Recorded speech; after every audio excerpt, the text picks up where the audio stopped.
అందరికీ హాయ్. ఈరోజు మనము ఒక మంచి టాపిక్ చెప్పుకుందాము. ఈ టాపిక్ నుంచి మనకు కన్ఫామ్గా బిట్ వచ్చేదానికి అవకాశాలు ఎక్కువ ఉన్నటువంటి ఏరియా. సో గ్రూప్ 1 అభ్యర్థులు, గ్రూప్ 2 అభ్యర్థులు, డిఎస్సి ప్రిపేర్ అయ్యేటువంటి అభ్యర్థులు, అంటే గ్రామ సచివాలయం ప్రిపేర్ అయ్యేటువంటి అభ్యర్థులు చాలా జాగ్రత్తగా చూడండి. సో ఈరోజు జరిగేటువంటి టాపిక్. సో ఏంటి టాపిక్? రిజర్వ్ బ్యాంక్ విధులు. సో రిజర్వ్ బ్యాంక్ యొక్క విధులు చూడమ్మా. ఆర్బీఐ సో దాని యొక్క ప్రవేశిక అంటే మన రాజ్యాంగానికి కూడా ప్రవేశిక అనేది ఉంది కదమ్మా, ఉంది. అట్లనే ఆర్బీఐ చట్టం ప్రకారం ఒక ప్రవేశిక అనేది ఉంది. ఆ ప్రవేశిక ప్రకారము ఆర్బీఐ తన యొక్క విధులు అనేటువంటివి నిర్వహించవలసి వస్తుంది. సో ఆ విధులు అనేటువంటివి ఏంటనేది మనం క్రమేణా చెప్పుకుందాం.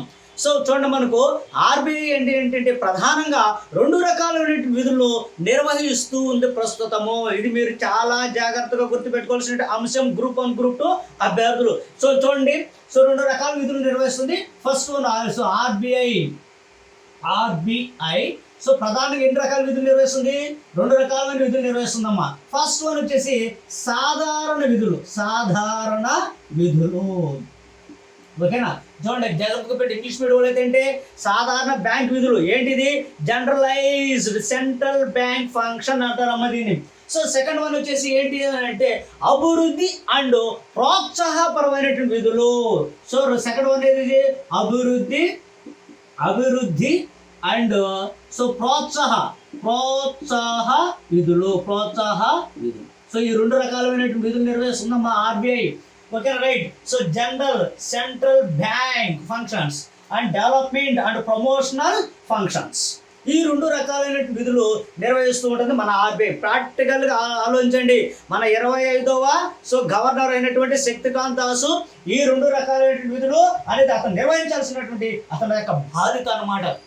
ఓకే, సో ఈ 2 రకాల విధుల్లో మనము ఒక్కొక్క విధి గురించి మనం జనరలైజ్డ్గా డెప్త్ వెళ్ళిపోదామా. ఫస్ట్ వన్ వచ్చేసి సాధారణ విధులు. సాధారణ విధులు చాలా రకాలైన విధులు ఉన్నాయి.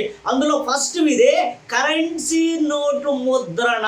ఫస్ట్ విధి ఏంది? కరెన్సీ నోట్లు. ఈ కరెన్సీ నోట్లు అంటే మన దగ్గర డబ్బులు ఉన్నాయి కదమ్మా, కరెన్సీ నోట్లు ముద్రణ. ఓకేనా? జాగ్రత్తగా గుర్తుపెట్టుకున్నా. సో ఏంటి కరెన్సీ నోట్లు ముద్రణ? ఎందుకు పవర్ వచ్చింది? దీని యొక్క ఫ్లాష్ బ్యాక్ ఏంటి? ఇది మనం జాగ్రత్తగా గుర్తుపెట్టుకోవాలి. ఆర్బీఐ చట్టం ఎప్పుడు వచ్చిందమ్మా? 1934లో ఆర్బీఐ చట్టం అనేది వచ్చింది. అవునా కదా? వచ్చింది. ఈ చట్టం ప్రకారము సో 22వ సెక్షన్ 22 ప్రకారము ఆర్బీఐకి సో ద్రవ్యాన్ని ముద్రించేటువంటి గుత్తాధిపత్యము మొనోపోలి అనేటువంటి ఇవ్వడం జరిగింది. మొనోపోలి అనగా ఓకేనా, so only single sellers and number of buyers.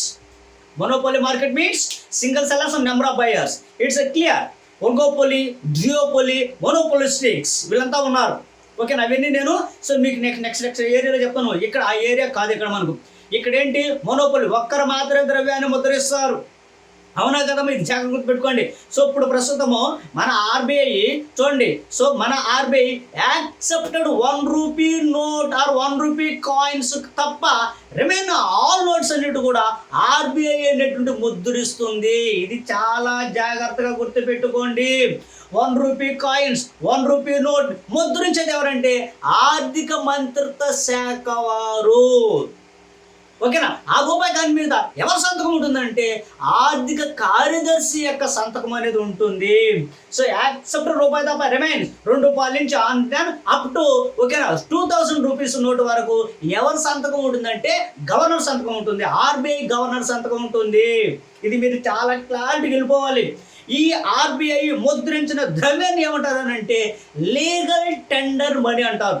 ఈ ఆర్బీఐ ముద్రించిన డబ్బుల్ని చట్టబద్ధమైన ద్రవ్యం అని కూడా అంటారు. చట్టం అనేది ఉంటుంది దీనికి, ద్రవ్యానికి. ఇది చాలా జాగ్రత్త. దీన్ని సో లవ్ యూ మనీ ద్రవ్యం అని కూడా అంటారు. ఓకేనా? సో లవ్ యూ ద్రవ్యం మనీ అన్నా, ఆ చట్టబద్ధ ద్రవ్యం అన్నా, లీగల్ టెండర్ మనీ అన్నా కానీ ఒకటే. ఈ అధికారాలన్నీ రిజర్వ్ బ్యాంక్కి సో 1934 ప్రకారము రావడం జరిగింది. అంతే కదమ్మా? చూడండి, సో మీరు జాగ్రత్తగా గుర్తుపెట్టుకున్నట్లయితే సో 1956 వరకు 1965 అనుపాత నిష్పత్తులో కరెన్సీ నోట్లు ముద్రించేవారు. ఎంత ఉండాలి? బంగారు నిల్వలు. సో బంగారు నిల్వలు 40% ఉన్నట్లయితే సో బంగారు నిల్వలు 40% ఉన్నట్లయితే కరెన్సీ నోట్లు ముద్రించేవాడు. తర్వాత మనము 1957 అకాడమిక్ ఇయర్లో ఏం చేశారంటే కనీస నిల్వల పద్ధతిని ఇంట్రొడ్యూస్ చేయడం జరిగింది. ఇది జాగ్రత్త గుర్తుపెట్టుకోండి అమ్మా. సో 1956 వరకు అనుపాత నిష్పత్తులు ప్రింట్ చేశారు. అంటే 1957 నుంచి సో సవరణ చేసి ఏం చేశారంటే కనీస నిల్వల పద్ధతి. ఇది very very important. Number of times అడిగినటువంటి బిట్ ఇది. దీని ప్రణాళిక లింక్ చేస్తారు. అర్థమవుతుందా? సో మీరు ఇలా జాగ్రత్త గుర్తుపెట్టారు. కనీస నిల్వల పద్ధతి ప్రకారము సో మన ఆర్బీఐ అంటే సో ఫండ్ ఇది కరెన్సీ నోట్లు ప్రింట్ చేస్తున్నాం. ఓకేనా? సో ఈ చట్టంలో ప్రకారం అప్పుడు ఏంటంటే 515 కోట్ల రూపాయలు సో రిజర్వ్స్ ఉన్నప్పుడు వేశారు. దాన్ని తగ్గించుకోవచ్చు. ప్రస్తుతం ఏం చేశారంటే 115 కోట్ల రూపాయలు విలువ చేసే బంగారు నిల్వలు ఉన్నప్పుడు కరెన్సీ నోట్ని ప్రింట్ చేయడం జరుగుతుంది. అదే ఫారిన్ రిజర్వ్స్ ఎంత అంటే 85 కోట్ల రూపాయలు ఉన్నప్పుడు. ఇది మీరు చాలా జాగ్రత్తగా ఉండాలి. ఫారిన్ రిజర్వ్స్ 85 కోట్లు అంటే ఇండియన్ రిజర్వ్స్ ఎంతంటే 110. ఇది బిట్ అడిగేశాడు. సో ఓకే రైట్, ఇది జాగ్రత్త అమ్మా. 115 క్రోస్ అంటే 85 కోట్ల రూపాయలు విదేశీ కరెన్సీ. అంటే మన కరెన్సీ ఉన్నప్పుడు మనం కరెన్సీ నోట్లు అంటే బంగారు నిల్వల్లో ఉన్నప్పుడు మనం కరెన్సీ నోట్లు ప్రింట్ చేయడం జరుగుతుంది. ఇది చాలా జాగ్రత్తగా మనం వెళ్ళాలి. ఓకేనా? అట్లా కాకుండా సో మనకు 1906 సంవత్సరంలో ఓకేనా రైట్ 1906 సంవత్సరంలో ఓకేనా చూడండి, ఈ కరెన్సీ నోట్ల ముద్రణ విషయంలో మనం జాగ్రత్తగా గుర్తుపెట్టుకోవాల్సినటువంటి అంశాలన్నింటినీ చెప్తున్నానమ్మా. నేనైతే డెప్త్ అనేది మీకు ఇవ్వడం తర్వాత ఇచ్చిన కానీ డెప్త్ ఇచ్చేస్తాను. సో మీరు జాగ్రత్తగా గుర్తుపెట్టుకోండి. చూడండి, సో ఈ కరెన్సీ నోట్ ముద్రలో 1906 సంవత్సరంలో ఏమొచ్చింది అంటే మీరు జాగ్రత్త కాయినైజ్డ్ చట్టం వచ్చింది. సో కాయినైజ్డ్ కాయినేజ్ అంటే రూపాయి కాయిన్స్ అట్లా కాయినేజ్డ్ చట్టం ఏ సంవత్సరంలో వచ్చిందని అడిగితే ఏ సంవత్సరము 96 అకాడమిక్ ఇయర్లో కాయినేజ్డ్ చట్టం రావడం జరిగింది. ఓకేనా? సో అంటే కాయిన్స్ అంటే ఇప్పుడు మనకు 50 పైసలు ఇప్పుడు లేదు, అది తీసేశారు. 1 రూపీ కాయిన్ మనం ఏమంటున్నాం మనము సో కాయిన్ అంటున్నాము. కాయిన్స్ రూపీ 1 రూపీ కాయిన్ అవునా కదమ్మా? సో ఈ చట్టం ఇప్పుడు వచ్చింది. కాయిన్స్ ప్రింట్ గురించి చట్టం ఇప్పుడు వచ్చింది 1906లో రావడం జరిగింది. దీన్ని మీరు జాగ్రత్త గుర్తుపెట్టుకున్నట్లయితే ఓకేనా కాయినైజ్డ్ చట్టంలో ఈ కాయిన్స్ ఎక్కడెక్కడ తయారు చేస్తారని అంటే ముంబైలో తయారు చేస్తారు, సో బెంగళూరులో తయారు చేస్తారు. ఓకేనా? సో మీరు జాగ్రత్త గుర్తుపెట్టుకోండి. సో నోయిడాలో ఈ ప్రాంతాల్లో 1 రూపీ కాయిన్స్ అనేటువంటివి ఎక్కువ ప్రింటింగ్ మిషన్లు ఉన్నాయి. ఓకే రైట్, ఇది మీరు జాగ్రత్త గుర్తుపెట్టుకోవాలి. అదేవిధంగా మీరు చూస్తున్నట్లయితే కొన్ని కరెన్సీ నోట్లు తయారు చేసినట్టు ప్రింటింగ్ మిషన్స్ ఉన్నాయి.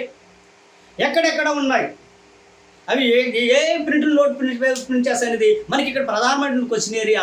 ఓకేనా రైట్, ఆల్రెడీ స్పందించున్నారు. ఓకేనా రైట్, అది ఎక్కడ స్పందించారని నేను చెప్తాను మీకు. ఓకేనా రైట్. సో ఎందుకంటే ఇక్కడ నేను క్వశ్చన్ అనేది చెప్పడం లేదంటే ఆల్రెడీ మీకు నేను చెబుతూనే ఉన్న ఆర్బీఐ మీద ఎప్పుడు క్వశ్చన్సే. ఇక దాన్ని సపరేట్గా ఏ సంవత్సరం ఇచ్చారని చెప్పాల్సిన అవసరం లేదు. ఓకే రైట్, మనం చూద్దాం. ఇప్పుడు కరెన్సీ నోట్ ప్రెస్, ఈ కరెన్సీ నోట్ ప్రెస్ అనేటువంటి దాన్ని మీరు జాగ్రత్తగా ఆలోచించినట్లయితే 1922 సంవత్సరంలో చేశాడమ్మా. చూడండి, currency note press.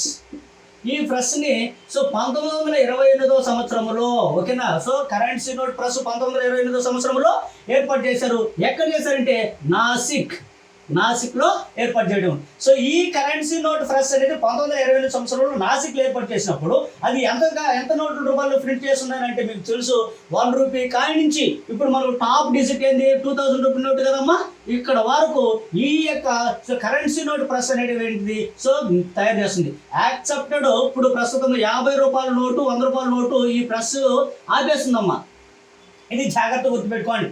Okay, so అదేవిధంగా బ్యాంక్ నోట్ ప్రెస్ అన్నది. ఈ బ్యాంక్ నోట్ ప్రెస్ అనేటువంటి 1974 సంవత్సరంలో బ్యాంక్ నోట్ ప్రెస్. సో ఈ బ్యాంక్ నోట్ ప్రెస్ అనేటువంటిది చూడండి 1974 సంవత్సరంలో ఇంట్రొడ్యూస్ చేయడం జరిగింది. ఇది ఎక్కడ ఎక్కడ చేశారమ్మా దీన్ని దేవాస్. ఈ దేవాస్ అనేటువంటి దగ్గర ఏర్పాటు చేయడం జరిగింది. ఇది జాగ్రత్తగా ఇది ఈ ప్రెస్ ఏం చేస్తుంది, బ్యాంక్ నోట్ ప్రెస్ ఏం చేస్తుంది అంటే 20 రూపాయల నోటు కానించమ్మా ఎంతమ్మా 20 రూపాయల నోటు కానించి 2000 రూపాయల నోటు వరకు ఇది ప్రింట్ చేస్తుంది. ఓకేనా. బ్యాంక్ నోట్ ప్రెస్ ఎక్కడ ఉన్నది అంటే దేవాస్.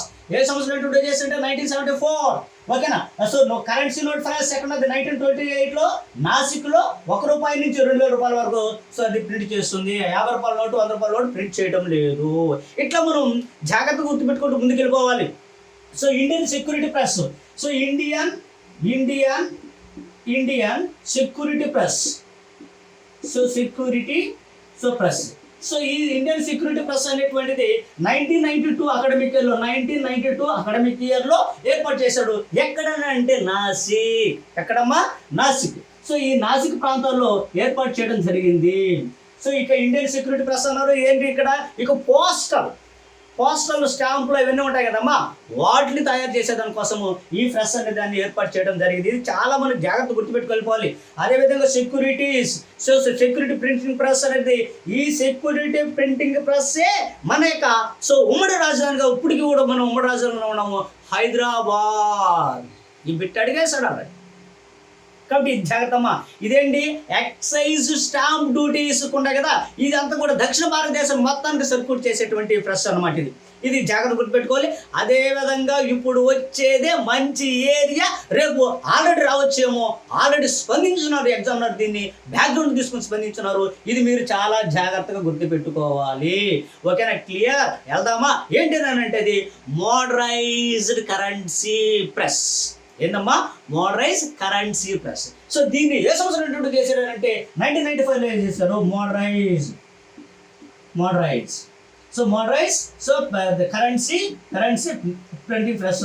దీన్ని ఎప్పుడు ఇంట్రొడ్యూస్ చేశాడు? జాగ్రత్త గుర్తుపెట్టుకుని 1995 అకాడమిక్ ఇయర్లో దీన్ని సో ఎస్టాబ్లిష్ చేశారు. ఎక్కడనంటే మైసూర్. ఎక్కడమ్మా? మైసూర్. మొన్న మీకు సో 2016 సంవత్సరంలో so demonetisation of the cash. So ఏం జరిగింది ఇక్కడ? డిమానిటైజేషన్ ఆఫ్ ది క్యాష్ అన్నాం. ఈ డిమానిటైజేషన్ ఆఫ్ ది క్యాష్ అనే టైంలో ఏం జరిగింది? డిమానిటైజేషన్ క్యాష్ ఏ సంవత్సరంలో చేశారు? 2016 సంవత్సరంలో చేశారు. ఏం చేశారు? మనకు ఉన్న పాత కరెన్సీ నోట్లన్నీ రద్దు చేసేసి 500 రూపాయల నోట్లు అండ్ 2000 రూపాయల నోట్లు మాత్రమే ప్రింట్ చేయడం జరిగింది. మీరు జాగ్రత్త గుర్తుపెట్టుకుని ఈ నోట్లు 500 రూపాయల నోట్లు సో 2000 రూపాయల నోట్లు అంతా కూడా ఎక్కడ ప్రింట్ చేసేసారంటే మైసూర్ దగ్గర ప్రింట్ చేశారనమాట. మైసూర్ ఎక్కడ ఉన్నది మీకు బాగా తెలుసు, నేను చెప్పాల్సిన అవసరం లేదు. అంత రిమోట్, అంత దారుణమైన స్థితిలో మీరు ఉండరని నేను అనుకుంటున్నాను. ఓకే సార్, తీసి ఇక్కడి నుంచే కదమ్మా సో ప్రింట్ చేయడము విమానాల్లో ఫాస్ట్గా సర్క్యూట్ చేశారు. భారతదేశం మొత్తానికి సర్క్యూట్ చేయాలి కాబట్టి సర్క్యూట్ చేయడం జరిగింది. దీన్ని దృష్టిలో పెట్టుకుని ఆల్రెడీ అడిగిన ప్రశ్న ఏంటంటే సో డిమానిటైజేషన్ ఆఫ్ ది క్యాష్ని ఏ సంవత్సరంలో ఇంట్రొడ్యూస్ చేశారు అన్నాడు. సో గ్రూప్ 2లో అడిగిన ప్రశ్న. సో గ్రూప్ 2లో ఆల్రెడీ సో జరిగినటువంటి ప్రశ్నలో అడిగిన స్పందించినటువంటి బిట్ ఇది చేశారు, వెంటనే బిట్ వచ్చింది. అందుకే నేను చెప్తున్నాను, గవర్నమెంట్ యొక్క నిర్ణయాల ప్రకారం, గవర్నమెంట్ యొక్క ఆలోచన ప్రకారం సో మనం చదివినట్లయితే బిట్ని అది సునాయాసం చదువుకోవచ్చు. It's not hard work, it is smart అంటే అట్లా. Okay right. సరే ఓకే, ఇది జాగ్రత్త గుర్తుపెట్టుకోండి. అదేవిధంగా మీరు జాగ్రత్తగా చూసినట్లయితే మనము సో మనం జాగ్రత్తగా మీరు చూసినట్లయితే ఇంత మీకు డేటా నేను డెప్త్ అనేది ఇచ్చేస్తున్నాను, మీ ఇష్టమ్మా. ఈ కరెన్సీ నోట్ల మీదే విషయం మీదే మనం జాగ్రత్తగా ముందుకెళ్ళిపోవాలి. సో చూడండి, 1985 సంవత్సరం ఏం జరిగిందో నేను చెప్తాను చూడండి. 1987 సంవత్సరంలో అప్పుడు దాకా రకరకాల ఫోటోలు ఉన్నాయి కరెన్సీ నోటు మీద, అంటే డబ్బుల మీద. ఒక్కసారి గాంధీ ఎంటర్ అయినాడు.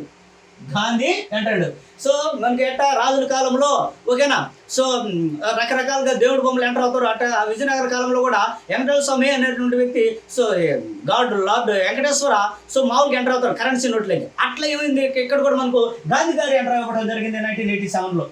చూసారా? అది కూడా ఏ నోటు మీద గాంధీ ఫోటో కొట్టారనంటే ఫస్ట్ ఎత్తుకోవడం 500 రూపాయల నోటు మీద కొట్టారు గాంధీ యొక్క ఫోటో అని. ఏమో మన టైం బాగాలేక సో ఓకేనా అతుకుని తిన్నగానే పురుడు ఆరిపోతాయినట్టుగా.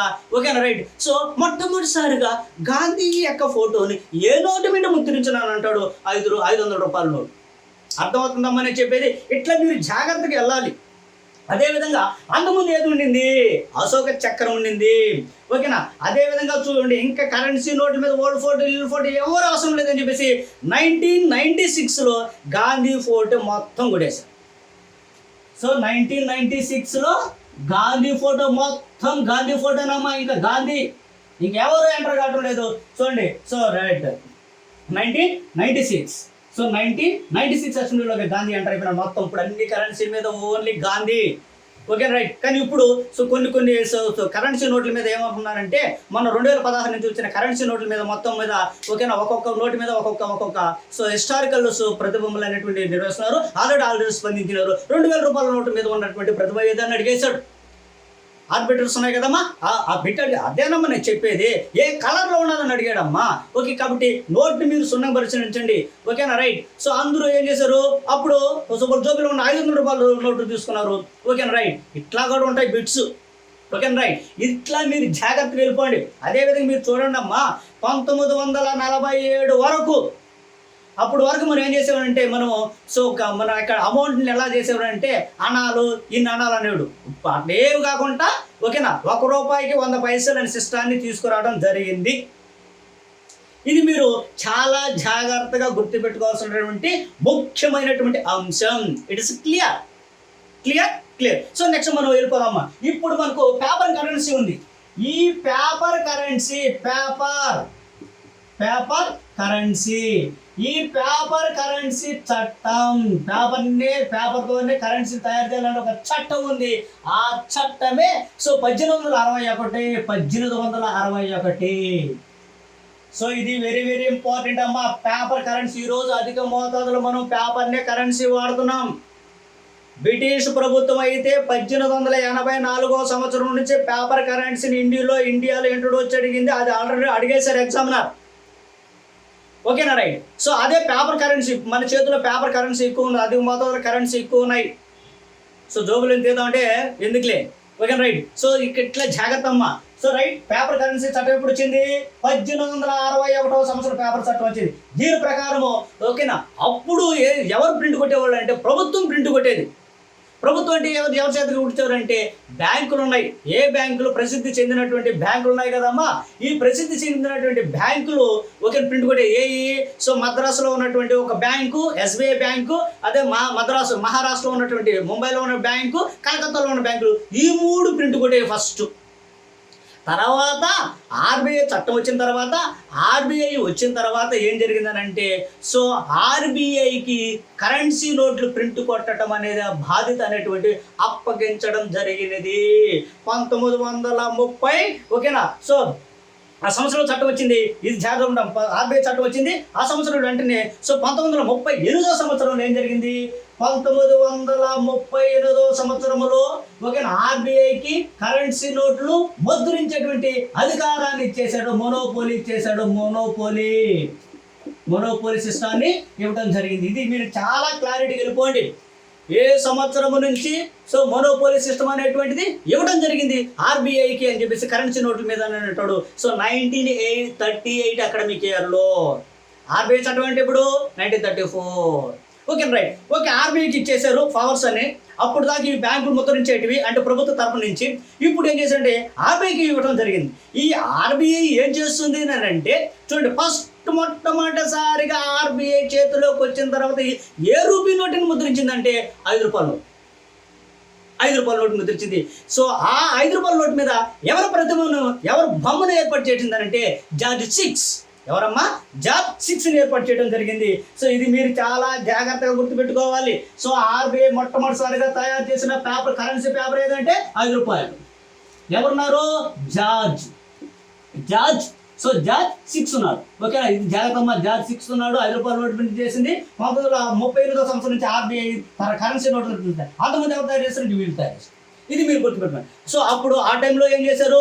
ఓకేనా, ఆ టైంలో ఓకేనా సో 10 రూపాయల నోటు చూడండి. సో అండ్ దెన్ 100 రూపాయల note, and then so 1000 rupees note, and then 10,000 rupees నోట్ని ప్రింట్ చేసి అంత వాల్యూ ఉండదమ్మా.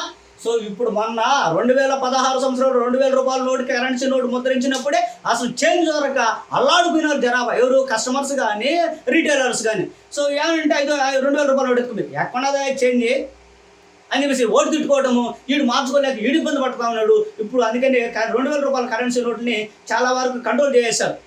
500 రూపాయల నోటు చూడండి విరుగుగా ఉన్నాయి మార్కెట్లోకి. అట్లా ఉంటాయమ్మా బిట్లు. Okay sir. సో ఇలా చూసుకొచ్చినప్పుడు సో ఇట్లా కాకుండా 1954 సంవత్సరంలో ఏం చేశారంటే 5,000 రూపాయల నోటు కొట్టాడు. ఓకేనా. సో 1954 సంవత్సరంలో 8,000 రూపాయల నోటు కొట్టాడు, 5,000 రూపాయల నోటు కొట్టాడు. సో ఇవన్నీ మార్కెట్లో చలామణిలో ఉన్నాయి. ఎప్పుడు వరకు అంటే జనతా ప్రభుత్వం వచ్చేంత వరకు ఉన్నాయి.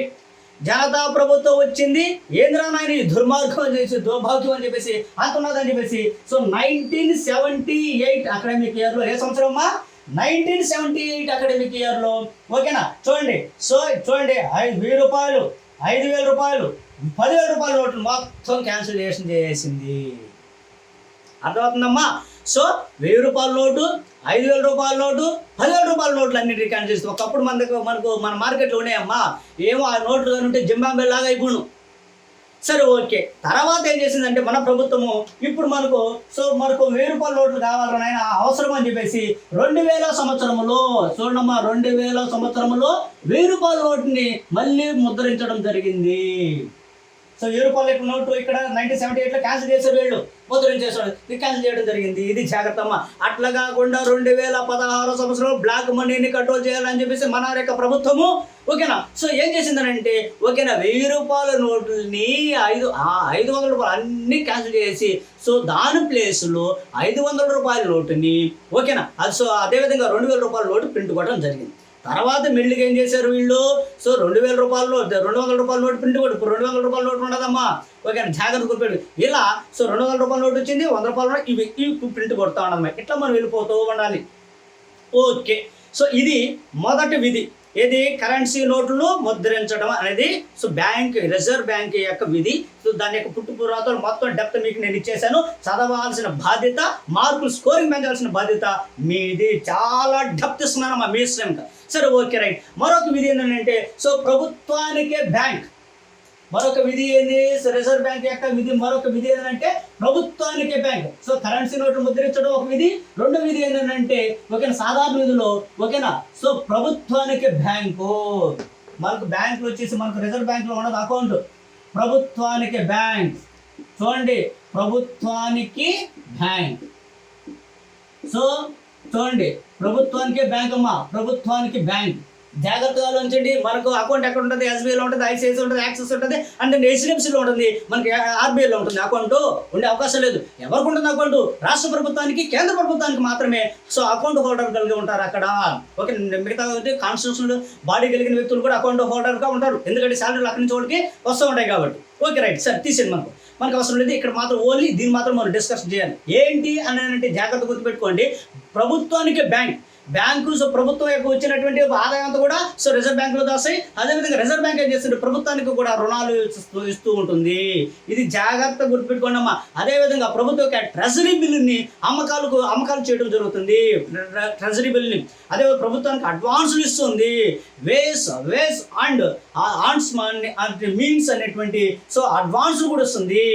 వేస్ అండ్ మీల్స్ అడ్వాన్స్ కూడా ఇస్తుంది. ఈ జాగ్రత్త. అదేవిధంగా ద్రవ్య విధానంలో ఇది పాల్గొంటుంది. కేంద్ర ప్రభుత్వం చెప్పినటువంటి ద్రవ్య విధానంలో ఇది పాల్గొంటుంది. అదేవిధంగా కోసపరమైనటువంటి సమస్యలు ఎదుర్కొన్నప్పుడు ప్రభుత్వానికి ఇది తన యొక్క కోసపు సమస్యలు పరిష్కరించే దానికోసం కూడా రుణాలు అనేటిది అందిస్తూ ఉంటుంది. ఇలాంటి విధులన్నీ చేస్తుంది. అదేవిధంగా మరొక గొప్ప పని ఏంటంటే గిల్డ్ ఎడ్జ్డ్ మార్కెట్. ఇది $1 మిలియన్ ప్రశ్న అంటారు దీన్ని. గిల్డ్ ఎడ్జ్డ్ మార్కెట్ ఉంటుంది. గిల్డ్ ఎడ్జ్డ్ మార్కెట్ ఏంటి? ప్రభుత్వం యొక్క సెక్యూరిటీలను, అంటే కేంద్ర ప్రభుత్వ సెక్యూరిటీ, ఆ రాష్ట్ర ప్రభుత్వం యొక్క సెక్యూరిటీలను ఏం చేస్తుందని అంటే ఇది గిల్డ్ ఎడ్జ్డ్ మార్కెట్లో ప్రభుత్వ సెక్యూరిటీని అమ్ముతుంది. ఓకేనా, సో ఇట్లా అంటారు ప్రభుత్వ సెక్యూరిటీ అమ్మకాలు కొనుగోలు జరిగే మార్కెట్ ఏంటంటే గిల్డ్ ఎడ్జ్డ్. దీన్ని నిర్వహించేది ఎవరంటే ఆర్బీఐ. జాగ్రత్త అమ్మా, బిట్ ఉన్నది ఇక్కడ. బిట్ అనేది very very very important point area అది. Okay, right. సరే, గిల్డ్ ఎడ్జ్డ్ మార్కెట్ ఉంది. అదేవిధంగా ఇది ఆర్థిక సలహాదారుడుగా ఉంటుంది. ఇది సో కాబట్టి రుణాలు ఇస్తుంది ప్రభుత్వానికి, ఆర్థిక సలహాదారుగా ఉంటుంది. గిల్డ్ ఎడ్జ్డ్ మార్కెట్ వ్యవస్థను నిర్వహిస్తుంది. కోసపరమైనటువంటి చర్యలను నిర్వహిస్తూ ఉంటుంది. ప్రభుత్వానికి అడ్వాన్సులు ఇస్తుంది. ఇలా మీరు జాగ్రత్తగా గుర్తుపెట్టుకోండి. సో ఇదొక మరొక విధి. మరొక విధి ఏంటంటే బ్యాంకులకు బ్యాంక్. థర్డ్ వన్ ఏంది? బ్యాంకులకు బ్యాంక్. ఏంటిది బ్యాంకులకు బ్యాంక్ అంటే? చూడండి మీరు, సో బ్యాంకులకే బ్యాంక్ ఉన్నాయి కదా మన భారతదేశంలో అనేక బ్యాంకులు. మీకు చెప్పాను ఆల్రెడీ 15 లక్షల సో 20 సంథింగ్ బ్యాంకులు ఉన్నాయని చెప్పేసి. సో 15 లక్షల బ్యాంకులకి ఏం చేస్తుంది బ్యాంక్? అంతే కదా. సో ఏం చేస్తుంది, నగదు నిల్వలు ఎలా ఉండాలి మెయింటైన్ చేస్తుంది, సిఆర్ఆర్ మెయింటైన్ చేపిస్తుంది, ఎస్ఎల్ఆర్ మెయింటైన్ చేపిస్తుంది. అంతేవిధంగా అంతిమ రుణదాత, ఇది చాలా ఇంపార్టెంట్ అన్ని బ్యాంకులకి. సో అంతిమ రుణదాత ఎవరంటే ఆర్బీఐ. అన్ని బ్యాంకులు ఎక్కడి నుంచి తెచ్చుకుంటాయి అప్పు, ఆర్బీఐ దగ్గర నుంచి తెచ్చుకుంటాయి కాబట్టి అంతిమ రుణదాత అంటారు దీన్ని. ఇంకొకటి విషయం, క్లియరింగ్ మనీ విశేషాలు కూడా చూస్తుంది. క్లియరింగ్ హౌస్, మనం అక్కడెక్కడ తెచ్చేస్తుంటాం, ఆ బ్యాంకులు ఈ బ్యాంకులు తెచ్చేస్తూ ఉంటాం మనం. వాళ్ళంతా ఎక్కడ క్లియరింగ్ చేసుకోవాలి, ఓకే ఆర్బీఐ దగ్గర చేసుకోండి. Okay right. సో ఇది మీకు జాగ్రత్తగా గుర్తుపెట్టుకోవాల్సినటువంటి అంశం. క్లియరింగ్ హౌసింగ్ ఏర్పాటు చేస్తుంది. ఓకేనా రైట్. సో ఇలాంటివన్నీ కూడా ఏర్పడుతుంది కాబట్టి బ్యాంకులకే బ్యాంకు. ఓకేనా. సో మరొక విధానంలో ఏంటంటే పరపతి నియంత్రణ, థర్డ్ వన్. మరొక విధి ఏంటంటే ఫోర్త్ వన్ ఏంటంటే పరపతి నియంత్రణ. సో పరపతిని నియంత్రణ ఏ టైంలో నియంత్రిస్తాం, పరపతిని ద్రవలోల్బణ కాలంలో నియంత్రిస్తాం. ద్రవలోల్బణం అంటే ఏంది, ధరలు క్రమేణా పెరిగిపోతూ ఉన్నదని ద్రవలోల్బణం అంటారు. ధరలు పెరుగుతున్నట్టు కారణం ఏంటంటే సో క్యాష్ ఫ్లో ఎక్కువగా ఉండటం. క్యాష్ ఫ్లో ఎవరు ఇస్తారు ఎక్కువగా అంటే బ్యాంకర్స్ విరివిగా రుణాలు ఇవ్వటం, ప్రతి ఒక్కరి దగ్గర సో మనీ ఉండటం వల్ల లెక్క లేక విధంగా కొనటం వల్ల ఏమవుతుందంటే ఓకేనా వస్తువు యొక్క ధరను పెంచేస్తాడు. ఈ టైంలో పరపతిని నియంత్రించేస్తుంది. Okay right. సో పరపతి అంటే అప్పుల్ని సో నియంత్రించేటువంటి బాధ్యత ఇవ్వకుంటుందంటే సో ఆర్బీఐకి ఉంటుంది. ఇది జాగ్రత్త గుర్తుపెట్టుకోండి. మరొక విషయం గొప్ప విధి ఏంటంటే విదేశీ మారక ద్రవ్యాన్ని సంరక్షణ. విదేశీ మారక ద్రవ్యం, విదేశీ మారక ద్రవ్యం. సో విదేశీ మారక ద్రవ్యం సో నియంత్రణ. సో విదేశీ మారక ద్రవ్యం నియంత్రణ. సో ఏంటి విదేశీ మారక ద్రవ్యం నియంత్రణ అంటే జాగ్రత్తగా గుర్తుపెట్టుకోండి. Okay right. సో ఇక్కడ విదేశీ మారక ద్రవ్యం అంటే మీకు బాగా తెలుసు. సో మన యొక్క ద్రవ్యాన్ని విదేశీ ద్రవ్యాలతో మనం ఏం చేస్తాం, మనం చెప్పాలి. సో ఫెరా సిస్టమ్ వచ్చింది. సో 1973 అకాడమికల్ వచ్చింది. 1974 దాని యొక్క అమల్లోకి వచ్చింది. ఫెరా అంటే FEMA, foreign exchange regulation act ప్రకారం సో మనం ఇలా చేయడం జరుగుతూ ఉంది. ఇది జాగ్రత్త కూడా. అదేవిధంగా మరొక గొప్ప విధులు నిర్వహిస్తుంది ఆర్బీఐ. ఏంటంటే సో మీకు బాగా తెలుసు పర్యవేక్షణ. బ్యాంకులన్నిటి మీద ఏం చేస్తుంది, పర్యవేక్షణ. సో మరొక సో పర్యవేక్షణ. సో కాబట్టి చూడమ్మా జాగ్రత్త కొట్టండి, పర్యవేక్షణ. సో పర్యవేక్షణను నిర్వహిస్తుంది. సో ఒక పర్యవేక్షణ చేస్తే అన్ని బ్యాంకుల మీద ఇది ఏం చేస్తుంది, మానిటరింగ్ చేస్తుంది. అవునా కాదమ్మా, ఇది మీరు చాలా జాగ్రత్త. ఎందుకంటే బ్యాంకులకే బ్యాంకు కాబట్టి పర్యవేక్షణ చేసే అధికారం లేదా మానిటరింగ్ చేసే అధికారం ఉంది. ఇది జాగ్రత్త ఉంది. మరొక గొప్ప విషయం ఏంటంటే వ్యవసాయ విత్తాన్ని కల్పిస్తుంది. వ్యవసాయ రంగానికి విరివిగా రుణాలు ఇవ్వమని చెప్తుంది ఇది. సో వ్యవసాయ విత్తం. సో మరొక సాధారణ విధులు ఏంటంటే వ్యవసాయ విత్తం. సో వ్యవసాయ విత్తాన్ని ప్రోత్సహిస్తుంది. Okay right. సో మీకు తెలిసి వ్యవసాయానికి రంగానికి సో రుణాలు ఇచ్చేటువంటి బ్యాంకులను ప్రోత్సహిస్తుంది. ఇవన్నీ కూడా రిజర్వ్ బ్యాంక్ యొక్క సో విధులు. ఓకేనా. సో కరెన్సీ నోట్లను ముద్రిస్తుంది. ఓకేనా. సో కరెన్సీ నోట్లతో పాటు ఏం చేస్తుంది, ప్రభుత్వానికి బ్యాంకు ఉంటుంది, బ్యాంకులకి బ్యాంకు ఉంటుంది, పరపతిని నియంత్రిస్తుంది, విదేశీ మార్గ ద్రవ్యాలు నియంత్రిస్తుంది, పర్యవేక్షణ చేస్తుంది, వ్యవసాయ రంగానికి విత్తాన్ని కూడా సరఫరా చేసేటట్టు మోటివేషన్ చేస్తుంది. Okay right. సో అదేవిధంగా సో మీరు జాగ్రత్తగా గుర్తుపెట్టుకున్నట్లయితే మరొక సో విధి ఉంది మనకు. ఆ విధే మీకు ఏం చెప్పాను నేను మీకు. సో రిజర్వ్ బ్యాంక్ 2 విధులు ఉన్నాయన్నాను, సాధారణ విధులు అన్నాను, జనరల్ ఫంక్షన్స్ అన్నాను, మరొక వచ్చేసి అభివృద్ధి విధులు అన్నాను. ఓకేనా రైట్. సో ఇది జాగ్రత్త గుర్తుపెట్టుకోం. ఇప్పుడు మనము అభివృద్ధి చర్యలు. Okay right. ఏ అభివృద్ధి కార్యక్రమాలు, సో సెకండ్ విధులు అభివృద్ధి. సో అభివృద్ధి అండ్ ప్రోత్సాహక విధులు. Development and promotional functions. ఏంటి డెవలప్మెంట్ ఫంక్షన్స్ మీరు జాగ్రత్త గుర్తుపడమ్మా. వ్యవసాయ రంగాన్ని అభివృద్ధి చేద్దాం. వ్యవసాయ రంగాన్ని అభివృద్ధి చేయాలంటే ఏం చేయాలి, రుణాలు వ్యవసాయదారులకి రుణాలు ఇవ్వాలి. స్వల్పకాలిక, మధ్యకాలిక, దీర్ఘకాలిక రుణాలు ఇవ్వాలి. Okay right. సరే చూద్దాము, చూడండి ఒక్కొక్కదాన్ని. అభివృద్ధి ప్రోత్సాహం. ఫస్ట్ వచ్చేసి వ్యవసాయ అభివృద్ధి. చూడండి, వ్యవసాయ రంగాన్ని అభివృద్ధి చేయాలంటే ఏం చేయాలి, బ్యాంకర్స్ విరివిగా రుణాలు ఇవ్వాలి వ్యవసాయదారులకి. సో రూపాంతర రైతుకి, చిన్న సన్నకారు రైతులు ఉంటారు, వీళ్ళంతా ఉంటారు, వ్యవసాయదారులు, వీళ్ళందరూ రుణాలు ఇవ్వాలి. పెట్టుబడుల కోసం రుణాలు ఇచ్చినట్లయితే అభివృద్ధి అవుతారు. ఓకే చూడండి, వ్యవసాయ రంగంలో ఆ విరివిగా రుణాలు ఇచ్చేదాని కోసము మనకు సో మీకు బాగా తెలుసు ఆల్రెడీ 1982 అకాడమిక్ ఇయర్లో సో ఏం జరిగిందంటే నాబార్డు అనే సమస్యను ఇంట్రొడ్యూస్ చేయడం జరిగింది. ఈ నాబార్డు సమస్యకి ఆల్రెడీ స్పందించిన బిట్టే ఇది. నేను ఇక్కడ నేను స్పెషలైజ్డ్ బిట్లు ఏం చెప్పలేను, అన్ని బిట్లే అన్ని క్వశ్చన్ ఏరియాసే కాబట్టి ఓకే ఇది జాగ్రత్తగా పెట్టుకోండి అమ్మా. 1982లో నాబార్డు అనే సంస్థ అనేది ఏర్పాటు చేయడింది శివరామకృష్ణ కమిటీ ప్రకారం, కాపీ కార్డు సిస్టమ్ ప్రకారము శివరామకృష్ణ సపోర్టుతో ఇది ఏర్పాటు చేయడం జరిగింది.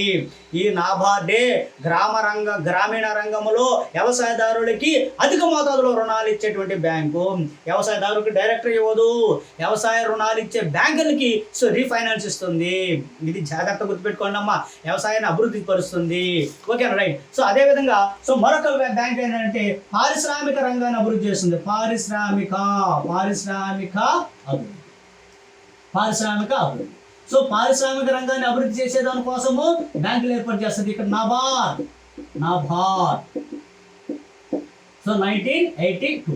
ఇక్కడ ఏంటి సో పారిశ్రామిక రంగాన్ని అభివృద్ధి చేయడం కోసము so industrial development bank of India IDBIని సో 1964 అకాడమిక్ ఇయర్ ఇంట్రొడ్యూస్ చేయడం జరిగింది. ఇది మీరు చాలా జాగ్రత్తగా వెళ్ళాలి. ఇప్పుడు IDBI ప్రైవేటైజేషన్ అయిపోతుంది, దాని గురించి మనం డిస్కస్ చేయాలి. ఆల్రెడీ ప్రీవియస్ క్లాస్లో నేను చెప్పాను, ఇక్కడ టైం వేస్ట్. భారీ తరహా పరిశ్రమలకు రుణాలు ఇచ్చేది ఎవరనంటే సో IDBI. సో చిన్న తరహా పరిశ్రమలకు ఎవరికి లోన్లు ఇస్తారంటే SIDBI. సో SIDBI అనేది 1990 అకాడమిక్ ఇంట్రొడ్యూస్ చేశారనే విషయం మీకు నేను చెప్పుకున్నాను. ఓకే, బ్యాంక్ వచ్చినప్పుడు ఇంకా కొంత డెప్త్ చెప్తాను. ఇప్పుడు ఎక్కడ కూడా నేను డెప్త్ మిస్ చేయను, ఇచ్చాను కానీ డెప్త్ ఇస్తాను అంతవరకే. సో మీరు గ్రూప్ 1 కొట్టాలి, ఆ గ్రూప్ 2 కొట్టాలి, ఆ SI కానిస్టేబుల్ కొట్టాలి, DSC కొట్టాలి, మామూలు పేపర్లు కాదు, చాలా డెప్త్ ఇస్తున్నారు, అందుకే నేను డెప్త్ ఇస్తున్నాను. ఓకే రైట్, ఓకే సరే జాగ్రత్తగా తీసేయండి అమ్మా.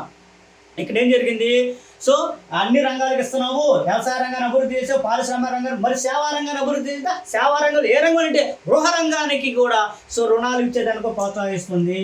గృహ రంగం